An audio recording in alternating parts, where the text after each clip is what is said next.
আসসালামু আলাইকুম। আসিল বা অন্যান্য যেকোনো রোগ পালনের ক্ষেত্রে সবচাইতে গুরুত্বপূর্ণ বিষয় যেটা সেটা হচ্ছে গিয়া আ ভ্যাকসিন করার সময় মতো। তো ১ দিন হতে ১ মাসের ভিতরে আ ৩ টা ভ্যাকসিন দেয়া লাগে।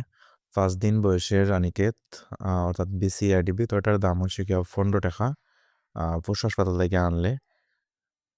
তো এটা মূলত ১০০ ডোজের একটা ভ্যাকসিন। এটা ১০০ ডোজ গুলিয়া ১ ফোঁটা চোখে দেওয়া লাগে আরকি, বা খাওয়াইলেও হয়। আর ২ নম্বর ভ্যাকসিন হচ্ছে গিয়া আ ১০ দিনের ৯ থেকে ১০ দিনের ভিতরে দেওয়া গাম্বুরো। ওটাও আ ২৫০ ভ্যাকসিন মিলিয়ে আরকি, ৩০০ মিলে। তো ৩০০, ওটাও ৩০০ গুলার পর ১ গ্রাম হইরা চোখে দেয়া লাগে আরকি।